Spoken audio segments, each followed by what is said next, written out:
नमस्कार दोस्तों, मेरा नाम विश्वजीत है और आप देख रहे हैं चैनल क्रिकेट स्कोर। बहुत बहुत स्वागत है आप सभी लोगों का क्रिकेट स्कोर चैनल में। अगर आप लोगों ने अभी तक मेरा चैनल सब्सक्राइब नहीं किया तो इस रेड बटन में क्लिक करके सब्सक्राइब कर लीजिए और इसी के साथ एक बेल आइकन है, उस बेल आइकन पे क्लिक कीजिए ताकि आने वाले दिनों में मैं जो भी नया वीडियो अपलोड करूं उसका नोटिफिकेशन सबसे पहले आप लोगों को मिले। तो आज हम एक ऐसे क्रिकेटर के साथ बात करेंगे जो सिलचर आसाम के एक ऑलराउंडर है और एक ऑलराउंडर ऐसे ऑलराउंडर है जो एक परफॉर्मर है और इसी के साथ उन्होंने बहुत बड़े बड़े लेवल उन्होंने अचीव किया है।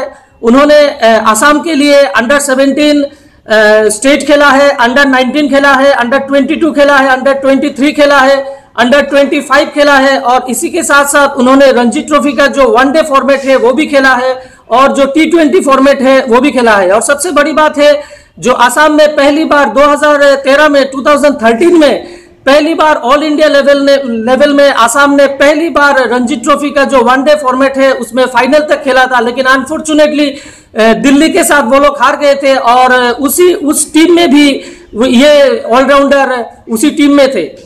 और इसी के साथ साथ सिलचर डिस्ट्रिक्ट के जितने भी एज ग्रुप के लेवल है एकदम अंडर 13 से लेके सीनियर डिस्ट्रिक्ट तक ऐसा कोई एज ग्रुप नहीं है जो इस प्लेयर ने नहीं खेला हो।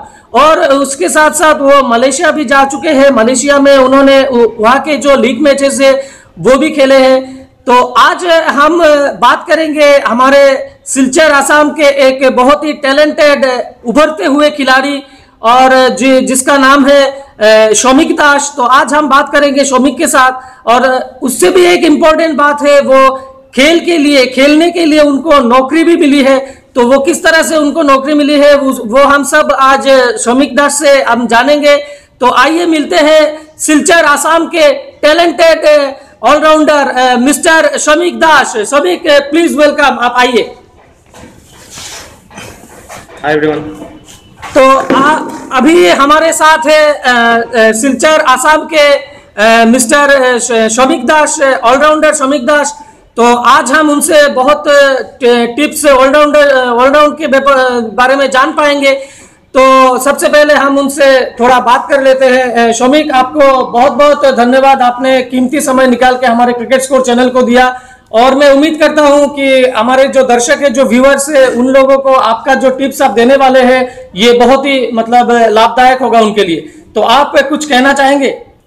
थैंक यू विश्वजीत दा, आपने मुझे बुलाया इस प्रोग्राम में। मैं टिप्स नहीं बोलूँगा क्योंकि मैं खुद सीख रहा हूँ अभी। मैं मेरे पर्सनल एक्सपीरियंस से जो थोड़ा बहुत मैंने सीखा है वो मैं शेयर करूँगा ताकि जो देखेंगे ये वीडियो उनको थोड़ा हेल्प हो जाए, बस यही।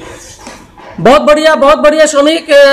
तो आज हम यहाँ पे आज बात करेंगे ऑलराउंडर शौमिक के साथ। तो शौमिक, हम पहले हमारे टॉपिक पे आ जाते हैं।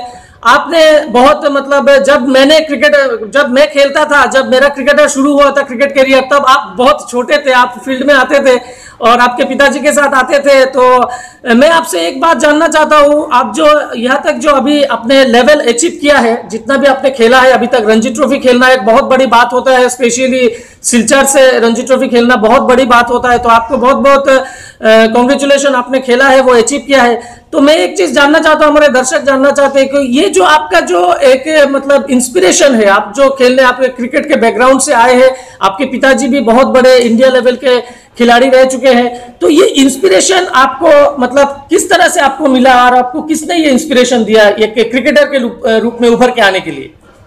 इंस्पिरेशन तो हमेशा मेरे घर में ही था। मैंने पापा को देखा बचपन से, पापा बाहर खेलने जाते थे, फिर वो पेपर्स में उनका फोटो आता था, सब अच्छे बोलते थे। तो मुझे बचपन से ही क्रिकेट के ऊपर एक फोकस आ गया कि क्रिकेट खेलने से पहली बात है सब पहचानेंगे आपको। बिल्कुल वो तो सबको अच्छा लगता है, थोड़ा फेम मिलेगा, फिर पेपर में भी आता है, आप अगर अच्छे करते हो तो दोस्त लोग भी बहुत शाबाशियां देते हैं। तो पहले इनिशियली मेरा वही था कि मैं खेलूंगा तो अच्छा खेलूंगा तो सब मुझे जानेंगे। फिर जैसे जैसे मैं बड़ा हुआ मैंने देखा कि क्रिकेट में बहुत स्कोप है। फिर ऐसा बात नहीं है कि मैंने खाली क्रिकेट ही किया, घर में बोल के दिया था कि आप स्टडीज भी अगर करो साथ में। आपने पहले बोला, मेरा उसमें बोला कि मुझे जॉब भी मिला है क्रिकेट से, क्योंकि क्रिकेट में बहुत स्कोप है। अगर आप ठीक जगह पर अगर ठीक खेल पाएंगे तो आपको बहुत स्कोप मिलेगा। फिर और एक बात मैं आपको बोलना चाहूंगा, मैंने रणजी ट्रॉफी डेज नहीं खेला है अभी तक। अच्छा अच्छा। हाँ, वो मैं कोशिश कर रहा हूँ खेलने के लिए। तो मैंने वनडे और T20 स्क्वाड में था मैं। बिल्कुल। और वही इंस्पिरेशन मेरे घर में था। पापा ने भी बहुत हेल्प किया। अनफॉर्चुनेटली पापा गुजर गए जब मैं काफ़ी छोटा था। अगर होते तो शायद अभी मैं और भी अच्छा होता। बिल्कुल बिल्कुल बिल्कुल। बस यही। बिल्कुल बिल्कुल। शमीक ने यहाँ पे एक बहुत अच्छी बात की है कि उन्होंने उनकी जो पिताजी है, मैं आप लोगों से एक बात कहना चाहता हूँ, जो अभी इस दुनिया में नहीं रहे। 2006 में उनका देहांत हो गया था। लेकिन आप सर, आप, मैं उनको सर के नाम से ही बुलाता हूँ। सर, आप अगर आप ये देख रहे हैं कि आज आपका बेटा जो है शमीक, वो बहुत ही अपने पैरों पे खड़ा हो चुका है। वो आप जॉब करता है, साथ में क्रिकेट भी खेलता है। और अगर आप आज जिंदा होते तो शायद आपको देख के लोग यही कहते कि ये देखो क्रिकेटर शमीक दास के पिताजी जा रहे हैं, ना कि ये कहते कि शमीक दास के पिताजी कहते कि उनके बेटे जा रहे हैं। तो एक पिता के लिए इससे बड़ी बात और क्या हो सकती है कि उनके बेटे की जो नाम है उनसे उनको जाना जाए। तो सर, हम आपको हमेशा दिल से याद रखेंगे और मिस यू सर। तो शमीक, हम आपसे एक चीज और जानना चाहेंगे। आप एक ऑलराउंडर हैं। पहले जब आपने करियर स्टार्ट किया था तब आप एक बॉलिंग ऑलराउंडर थे।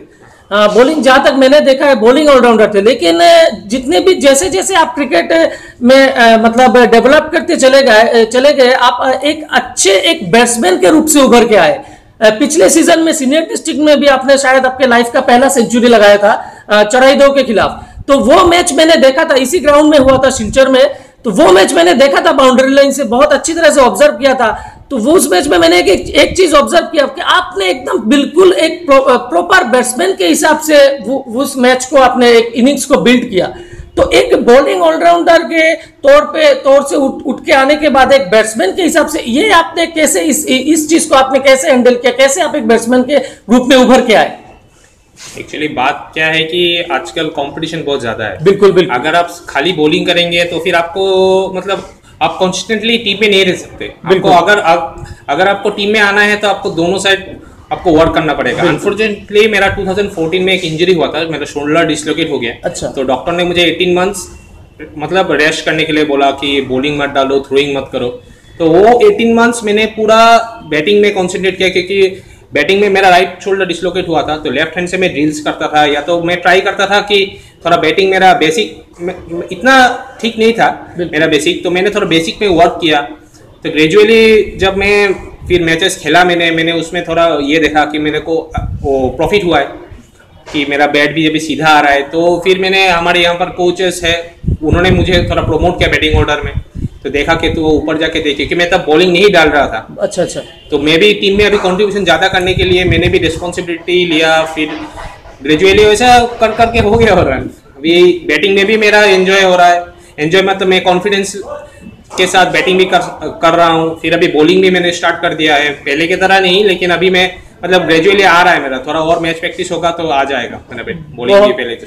बहुत बढ़िया, बहुत बढ़िया। शमीक ने यहाँ पे एक बहुत बढ़िया बात कहा है कि अगर आप एक बॉलिंग ऑलराउंडर है और आप बैट्समैन के तौर पे उभर के आना चाहते हैं तो आपको बहुत मेहनत करना पड़ेगा। सिर्फ एक ही डिपार्टमेंट लेके क्रिकेट में कुछ होने वाला नहीं है। दोनों डिपार्टमेंट, क्योंकि अब क्रिकेट बहुत ही इम्प्रूव हो गया है, बहुत ही ऊपर लेवल तक आ गया है, तो आपको दोनों साइड इक्वली बैलेंस करके आपको चलना पड़ेगा। तो बहुत बहुत धन्यवाद शमीक। शमीक, हम आपसे एक बात और जानना चाहते हैं कि जब मैंने खेला था आपके साथ, जब खेला था, अब तो मैं इतना नहीं खेलता हूँ, तब मैंने देखा था आपका एक मतलब एक बहुत ही गुस्सा करते थे आप फील्ड पे, और इसको लेके थोड़ा कंट्रोवर्सी भी हुआ है। बहुत सारे लोगों ने मुझसे भी कहा है शमीक बहुत गुस्सा करता है। तो ये चीज आप मतलब क्या अंदर से करते हैं या फिर आप फील्ड में आपको एंथुजियाज्म मिलता है इससे? ये मतलब क्या चीज है, इसको आप कैसे हैंडल करते हैं? गुस्सा आपको क्यों आ जाता है? वो गुस्सा क्यों आ जाता है तो मुझे नहीं पता, लेकिन मैं जब फील्ड में घुसता हूँ तो मेरा एक ही मोटिव रहता है कि मुझे अच्छा करना है, मेरी टीम को अच्छा करना है और हमको जीतना है। बिल्कुल बिल्कुल। तो कोई अगर फील्ड में लैप्स होता है, मैं पहले ही बोल देता हूँ भाई, जो अगर मैं कुछ गुस्सा भी करता हूँ वो मैं पर्सनली किसी के ऊपर नहीं करता, वो टीम के बेनिफिट के लिए करता हूँ। बिल्कुल। और मैं एक चीज बोलना चाहूंगा, दूसरों का पता नहीं, लेकिन मुझे जब गुस्सा ज्यादा आता है तब मेरा डिटर्मिनेशन लेवल भी बढ़ जाता है। बहुत बढ़िया, बहुत बढ़िया। इन वन साइड अगर आप देखें तो मैं बोलूंगा कि मैंने गुस्से के लिए ही मैंने बहुत जगह पे बहुत परफॉर्मेंस निकल के आया है मेरा, क्योंकि डिटर्मिनेशन होता है कि नहीं करना है, उसने ऐसा बोला है तो नहीं मुझे करना पड़ेगा, वो डिटर्मिनेशन मेरे को आता है अंदर से। बहुत बढ़िया। तो गुस्सा में ऐसे दिखाने के लिए नहीं, वो आ जाता है फील्ड में, वो कंट्रोल में नहीं रहता है। नहीं ठीक है, फील्ड पे गुस्सा भी करना चाहिए। जो शौमिक ने बताया है कि उससे उसका परफॉर्मेंस बेटर होता है। बहुत सारे प्लेयर्स ऐसे हम लोगों ने देखे हैं कि फील्ड पे बहुत ही मतलब गुस्से में रहते हैं। तो हम एक चीज और आपसे जानना चाहेंगे शौमिक कि आप गुवाहाटी में रहते हैं, आप तो जॉब गुवाहाटी में करते हैं, तो वहां पे जो डिब्रूगढ़ है और जो आसपास के जितने भी मतलब डिस्ट्रिक्ट है वहां पे आप लोग बहुत सारे मैचेस खेलते हैं। तो हमारे जो जूनियर प्लेयर और जो व्यूअर जूनियर जो प्लेयर जो देख रहे हैं प्रोग्राम को, उनका एक क्वेश्चन है कि मैचेस का क्रिकेट में कितना इंपॉर्टेंस है। जहां तक मैं जानता हूं कि बहुत सारे मैचेस खेलने चाहिए, क्या ये सच्चाई में सच में ये मैचेस खेलने चाहिए या फिर ये कुछ बोलने के लिए है? मैचेस से क्या इंप्रूवमेंट मिलता है एक प्लेयर को, एक बैट्समैन को, एक बॉलर को, एक ऑलराउंडर को? ज्यादा मैचेस खेलने से क्या मतलब किस तरह से बेनिफिट मिलता है शौमिक? देखिए विषय बात है, अगर आप प्रैक्टिस कर रहे हो तो हम लोग तो ज़्यादातर इंडोर्स में प्रैक्टिस करते हैं, तो उसमें समझ में नहीं आता है कि जैसे आप मार रहे वो अच्छा ठीक है, मिडलिंग हो रहा है लेकिन वो गैप में जा रहा है कि नहीं। अगर आप मैच खेलोगे तो मैच में इंटेंसिटी लेवल दूसरा होता है। आप बैटिंग में जाओगे, अगर एक बार आउट है तो आउट हो गया। नेट्स में क्या होता है, आउट होता है फिर और एक बार बैटिंग कर लेते हो, रिलैक्स मूड में रहता है नेट्स में। मैच में ऐसा नहीं है, आपको बॉलिंग भी 6 बॉल डालने के लिए मिलेगा एक ओवर में। अगर आपने खराब किया तो वो मैच में शायद आपको बॉलिंग ना मिले। नेट्स में ऐसा नहीं है, तो जितना ज्यादा मैच आप खेलोगे उतना ज्यादा प्रॉफिट आपको होगा। और मैच के साथ और एक चीज होता है कि आपको खुद का वीक पॉइंट, खुद का प्लस पॉइंट, वो आप अगर जब मैच खेलोगे तभी आपको समझ में आता है। बिल्कुल बिल्कुल, क्योंकि आप सबके साथ झूठ बोल सकते हो कि हाँ मैंने ये किया है, वो किया है, वो किया है, लेकिन खुद को आप झूठ नहीं बोल सकते। बिल्कुल बिल्कुल। हाँ, तो अगर आपको पता है कि मुझे ये नहीं आता है तो नहीं आता है, बिल्कुल बिल्कुल, उसके ऊपर डेवलप करना चाहिए। और मैं ये बोलना चाहूँगा, हम लोग तो सिलचर में रहते हैं, यहाँ पर कुछ ज़्यादा ही बारिश होता है। बिल्कुल बिल्कुल। प्लस आउटफील्ड का कंडीशन और कुछ मैटर के लिए ये सीजन वो हम लोग का लीग मैचेस भी नहीं हुआ। तो मैचेस हम यहाँ का जो जूनियर्स लोग हैं वो लोग जब ट्रायल्स में जाते हैं तो दूसरे डिस्ट्रिक्ट के लड़कों के साथ थोड़ा फ्रेंडशिप बढ़ाना चाहिए। उनको बोलना चाहिए कि अगर तुम लोग को उधर में मैच होता है तो मुझे बुलाना। मैं थोड़ा खुद के लिए इन्वेस्ट करना चाहिए कि वो लोग बुलाएंगे, मैं जाऊंगा, खेलूंगा, अल्टीमेटली तुमको ही फायदा होगा। बिल्कुल बिल्कुल। मैं कुछ बड़ा करके नहीं बोलूंगा, लेकिन मैं गुवाहाटी में रहता हूँ, फिर आसपास में बहुत सारे मैचेस होते हैं। हम लोग को यहाँ पर मतलब जो लड़के इधर में है सिलचर में अभी, वो लोग को इतना मैचेस नहीं मिलता है। बिल्कुल। अगर आप मैच नहीं खेलोगे तो फिर आपको आपका खुद का वर्थ समझ में नहीं आएगा। हाँ, ये बात सही है। तो आज ये साल तो मैंने बहुत सारे मैचेस खेले अपर असम में। तो यहाँ के जो जूनियर्स क्रिकेट है वो लोग थोड़ा उन लोग को वो जब ट्रायल में जाते हैं उनको भी दोस्त बनाना चाहिए अपर असम के लड़कों के साथ। तो बोलना चाहिए मुझे बुलाना जब टूर्नामेंट्स, क्योंकि वो साइड में बहुत सारे टूर्नामेंट्स होते हैं। एकदम हाई प्रोफाइल टूर्नामेंट्स नहीं, छोटे छोटे टूर्नामेंट्स भी होते हैं। वहाँ पर जाके अगर आप परफॉर्म करोगे तो ऑब्वियसली आपको बड़ा टूर्नामेंट्स में भी बुलाएंगे सर। बिल्कुल बिल्कुल। बस वही है, मैच आपको खेलना ही पड़ेगा, खाली नेट्स में करके।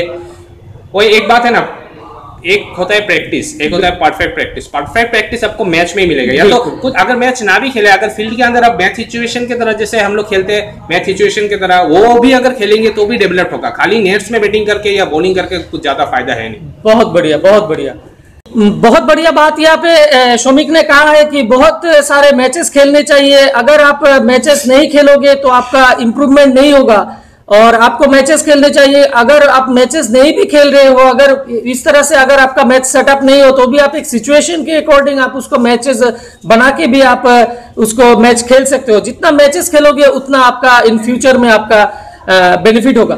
तो शौमिक, हम आपसे एक चीज और जानना चाहेंगे कि आप एक ऑलराउंडर है, तो जिस तरह से आप मतलब एक मैचेस में अगर आप पहले फील्डिंग करते हैं तो जैसे एक अगेंस्ट टीम का एक रन बहुत ज्यादा हो गया, आप बॉलिंग कर रहे हो, विकेट लिया, तो इसी सिचुएशन में मेरा कहने का मतलब यह है कि एक ही मैच पे आपको बैटिंग और बॉलिंग दोनों एक ही साथ मतलब अगर परफॉर्मेंस बहुत सारे मैचेस में आपने किए हैं, तो इस मैच के अकॉर्डिंग आपको किस तरह से इस दोनों चीजों को मतलब हैंडल करना चाहिए।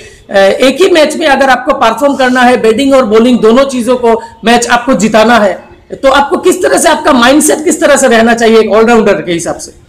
देखिए विषय, बीइंग एन ऑलराउंडर आपको एक एडवांटेज होता है कि आप बॉलिंग भी डालेंगे, आप बैटिंग भी करेंगे। बिल्कुल बिल्कुल।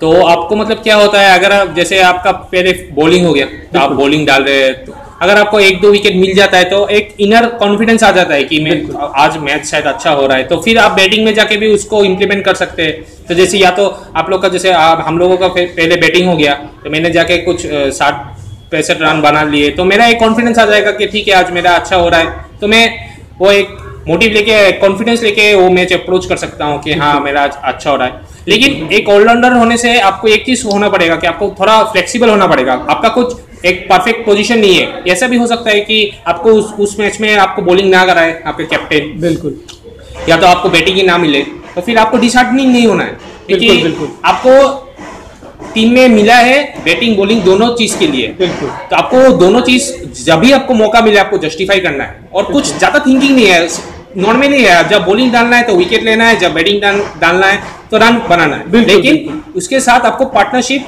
भी डेवलप करना पड़ेगा। ऐसा होता है कभी कि आप बॉलिंग डाल रहे हैं, आपको विकेट नहीं मिल रहा है, आपके साथ वाले को विकेट मिल रहा है, तो आपको प्रेशर बना के रखना है। फिर बैटिंग में भी ऐसा होता है कि कोई दूसरा एंड से इजीली रन बना रहा है तो आपको उसके साथ रहना पड़ेगा। बिल्कुल, cricket is all about partnerships. हर चीज में आप ऑफ फील्ड भी पार्टनरशिप्स, अगर आपका टीममेट्स के साथ आपका कोऑर्डिनेशन अच्छा नहीं होगा तो आप ऑन फील्ड भी उनके साथ एंजॉय नहीं करेंगे। वही बात। बिल्कुल बिल्कुल, बहुत अच्छी बात कहा है यहाँ पे शौमिक दास ने। शौमिक यहाँ पे बहुत ही डीपली बात कर रहे हैं, क्योंकि वो एक बहुत बड़े लेवल तक खेल चुके हैं। कि मैं आशा करता हूँ कि जो लोग, जो व्यूअर्स ये प्रोग्राम देख रहे हैं, उन लोगों को शौमिक के बाद अगर आप डीप से सुनेंगे, अगर इस प्रोग्राम को आप रिपीट करके सुनना, तो जितने भी बात शौमिक अभी कह रहे हैं इस एपिसोड में, ये बहुत ही इंपॉर्टेंट है। शौमिक, एक चीज मैं आपसे जानना चाहूंगा कि हमारे जो व्यूअर्स है, जो नए जो प्लेयर है, मतलब जो जूनियर प्लेयर्स है, ये बहुत ही इंपॉर्टेंट है। जो बहुत सारे प्लेयर्स है आसाम में और सिलचर में, कि ऑलराउंडर है ऑलरेडी, कोई बैटिंग ऑलराउंडर है, कोई बॉलिंग ऑलराउंडर है। तो अगर आप एक वर्ड में उनसे कुछ कहना चाहोगे, मतलब ऑलराउंडर प्लेयर्स के लिए, तो वो किस तरह से ग्रास लेवल से उठ के आए, जिस तरह से आप उठ के आए हैं, एक रणजी ट्रॉफी के लेवल तक खेले हैं, तो उन जूनियर प्लेयर्स के लिए आप क्या उनको सलाह देना चाहेंगे, आप एक ऑलराउंडर के रूप में उभर के आने के लिए? पहले मैं ये बोलना चाहूंगा, जो भी ऑलराउंडर है उसको पहले पता होना चाहिए कि उसका प्लस पॉइंट कहाँ पर है। बिल्कुल, आपको 50% बॉलिंग 50% बैटिंग ऐसा नहीं होता है। या तो आपको बैटिंग में थोड़ा ज्यादा आपको कॉन्फिडेंस होता है, या तो बॉलिंग में। तो आपको पहले वो चीज आपको समझ लेना चाहिए कि मेरा बैटिंग में ज्यादा मेरा फोकस है, तो फिर आपको, अगर आप 1 घंटा बॉलिंग को दे रहे हैं तो आपको 1.5 घंटा बैटिंग में देना पड़ेगा। अब जब सिलेक्शन होता है, ऐसा भी कभी कभी होता है कि ठीक है ऑलराउंडर लिखा दिया मैंने, बैटिंग में क्या रन नहीं मिला मुझे, बॉलिंग में 2 विकेट, तो तभी क्या होता है, आपको अगर प्लस पॉइंट बॉलिंग है तो आप बॉलिंग एज ए बॉलर भी टीम में घुस सकते हैं, बाद में आपका बैटिंग आपको एडवांटेज देगा सिलेक्शन के लिए। तो मैं ये बोलना चाहूंगा, जो जूनियर्स क्रिकेटर है उनको पहले खुद का प्लस पॉइंट पता कर लेना चाहिए कि हाँ मुझे बैटिंग थोड़ा ज्यादा पसंद है, मेरा बैटिंग में थोड़ा ज्यादा बेसिक्स ठीक है, तो मैं बैटिंग ऑलराउंडर बनूंगा। अगर बॉलिंग ठीक है तो बॉलिंग ऑलराउंडर बनूंगा। लेकिन श्योर होना पड़ेगा, ऐसा नहीं है कि हाँ मैं बॉलिंग बैटिंग दोनों कर सकता हूँ, ऐसा तो सभी कर सकते हैं, लेकिन आपको आपका खुद का प्लस पॉइंट पता होना चाहिए। बिल्कुल बिल्कुल, बहुत बढ़िया बात कहा है यहाँ पे शौमिक ने। शौमिक, हम आपसे और एक चीज जानना चाहेंगे कि जिस तरह से आप लोग उभर के आए हैं, आप आए हैं, प्रीतम दास निकल के आए हैं, अभिषेक ठाकुरिया आए हैं, और बहुत सारे राजदीप दास आए हैं, बहुत सारे प्लेयर्स ऐसे उठ के आए हैं जो रणजी ट्रॉफी के लेवल तक कोई खेल चुका है और कोई नॉकिंग डोर में है। तो इसके साथ जितने भी सिलचर के और आसाम के जूनियर प्लेयर्स हैं, उन लोगों को ट्रायल कैंप में जब जाते हैं तो बहुत सारे कुछ सिलेक्टेड प्लेयर्स ही वो टीम में सिलेक्ट होते हैं। तो मैं आपसे एक चीज जानना चाहूंगा, आप जब भी ट्रायल में गए हैं तो आप ज्यादातर ही आप खेल के आए हैं, बहुत कम ही देखा है कि मैंने आप लौट के आए हैं बिना खेले हुए। तो इन प्लेयर्स के लिए, जो जूनियर प्लेयर्स है, वो लोग जब ट्रायल में जाते हैं तो उन लोगों का माइंडसेट किस तरह से होना चाहिए? मतलब वहां पे कोच है, सिलेक्टर्स है, तो उन लोगों को किस तरह से, किस माइंडसेट के साथ वो उस ट्रायल कैंप में रहना है, या ट्रायल कैंप में परफॉर्मेंस करना है, या तो वो बैट्समैन हो या बॉलर हो या फिर ऑलराउंडर हो, उनका माइंडसेट किस तरह से होना चाहिए ट्रायल कैंप में जाने के बाद? देखिए विश्वदा, जब ट्रायल्स कैंप में जाते थे तो ये गलत बात है, मैं जाके बहुत बार घूम के आया हूँ। अच्छा। अगर फेलियर सबको फेस करना ही पड़ेगा। बिल्कुल। ऐसा आप एक दिन में आप बहुत मतलब सक्सेसफुल हो सकते हैं, ऐसे सब नहीं होता। 10 में से दो बंदे ऐसे होंगे जो एकदम एक फ्लो में खेल के एकदम पूरा खेल गए। फेलियर सबको फेस करना ही पड़ेगा। मैंने भी बहुत सारा फेलियर्स फेस किया है, लेकिन failures are part of your life. उससे आपको सीखना चाहिए कि हाँ मैंने ये वहां पर गलती किया था, तो नेक्स्ट टाइम मैं वो गलती नहीं करूंगा। और ये बोलना चाहूंगा, जब हम लोग ट्रायल्स में जाते हैं हमारे जैसा बहुत सारा प्लेयर्स होता है वहां पर। बिल्कुल। तो क्या होता है कि सिलेक्टर्स भी देखते हैं तो किसके पास खाली मतलब स्किल्स सबके पास होता है, बैटिंग बॉलिंग सभी कर सकते हैं, लेकिन वो एक कॉन्फिडेंस होता है कि अप्रोच कैसे करते हो आप। जब हम लोग का ट्रायल मैचेस होता है अप्रोच देखते हैं, अप्रोच अच्छा होगा शायद अगर आप कभी कभार रन नहीं भी कर सकते फिर भी आपको सिलेक्ट कर लेते हैं, क्योंकि आपको वो लोग हम लोग से बहुत ऊपर है, वो लोग देख के समझ जाते हैं कि किसके अंदर कितना टैलेंट है। तो वही बात है, और डिस्ट्रैक्टिंग नहीं होना चाहिए। बहुत जन बहुत कुछ बोलते हैं, मैंने खुद एक चीज एक्सपीरियंस किया है, जैसे मेरे पिता लेट फादर बहुत अच्छे क्रिकेटर थे, बहुत बड़े क्रिकेटर थे, तो बहुत पहले ऐसा लगता था अरे तेरे को तो मिल ही जाएगा टीम में, तेरा पापा ये तो ये है वो है। लेकिन मैं एक चीज बोलना चाहूंगा, जो भी ये चीज फेस कर रहे हैं लाइफ में, उनको एक चीज खुद को बताना चाहिए कि लोग बोलेंगे, बिल्कुल वो चीज को आपको अपने एडवांटेज में यूज करना चाहिए। हाँ ठीक है, उसको बोलना चाहिए हाँ ठीक है मेरे को मिल जाएगा, तो तू तेरे बारे में सोच, बिल्कुल ऐसा बोलना चाहिए। लेकिन एक चीज है कि पापा आपके आके मैच में रन नहीं करेंगे, वो आपके लिए बॉल नहीं डालेंगे, वो डालना आपको है। अगर आप विकेट ले रहे हो तो वो आपका ठीक है, आपका वो दोस्त लोग बोलेगा आपको कि हाँ तेरे को तो तेरे पापा के लिए सिलेक्शन मिल गया, और ठीक है तो आप हंस देना, क्योंकि मैच में जब आप खेलोगे तो बॉल भी आपको ही डालना है, बैट भी आपको डालना है, आपको डबल डिटर्मिनेशन होना पड़ेगा कि उसके लिए कि मुझे प्रूफ करना पड़ेगा कि पापा के लिए ठीक है मुझे सिलेक्शन मिल गया पापा के लिए, लेकिन मैच में मैं 11 जन में मैं खुद के टैलेंट से आऊंगा। हाँ, परफॉर्म जब आप करोगे तो 2 दिन बाद वो दोस्त नहीं बोलेंगे। राइट। तो वही है, तो यहाँ पर तो अभी तो बहुत सारे क्रिकेटर्स है जो जिनके मतलब पापा क्रिकेटर्स है, तो वो प्रेशर आप मत लीजिए कि मेरे। और एक चीज है, देखिए उंगली सब सेम नहीं है, आपके पापा जैसे खेलते थे आप वैसे नहीं खेल सकते। जैसे सचिन का लड़का अभी अर्जुन तेंदुलकर भी उसके पापा की तरह नहीं खेलेगा, वो डिफरेंट खेलेगा। तो उसको उसके साथ कंपेयर करके उस कंपैरिजन अगर आ जाता है ना, तब कॉन्फिडेंस लेवल लो हो जाता है। तो आपको वो सब नहीं सोचना चाहिए, आपको खुद का एक इमेज बनाना है। बिल्कुल ठीक है, आप खुश है कि आपके पापा के नाम से आपको जाना जाता है, ठीक है, लेकिन आपको खुद का आइडेंटिटी भी बनाना पड़ेगा। बिल्कुल बहुत बढ़िया। बस मैं ये एक छोटा चीज ऐड किया मैंने। नहीं बिल्कुल बहुत इंपॉर्टेंट है वो कि आप वो सब चीज सोच के थोड़ा डिप्रेशन में ना जाए, क्योंकि ये और एक चीज है, आदमी उसी के बारे में बोलेगा जो इसके पास टैलेंट है। बिल्कुल जो कुछ कर नहीं सकता या तो उसके पास टैलेंट नहीं है, 1 दिन 2 दिन बोलेंगे फिर उसको और कोई बोलेगा नहीं। अगर आपके लिए कोई बोल रहा है तो शायद उसने आपके अंदर कुछ देखा है कि आपके पास टैलेंट है, वो शायद आप अभी तक समझे नहीं है, लेकिन वो अगर जितना आप खुद के ऊपर वर्क करेंगे तो वो चीज निकल के आएगा। बिल्कुल थैंक यू। बहुत बढ़िया बात यहाँ पे कहा है। मैंने अभी शौमिक से ये सवाल मैं पूछने ही वाला था कि वो एक बहुत बड़े खिलाड़ी के बेटे हैं, तो इसका जो प्रेशर है वो कैसे हैंडल करते हैं, लेकिन मैंने पूछने से पहले ही उन्होंने ये जवाब दे दिया। बहुत ही क्लेवर लड़का है शौमिक दास।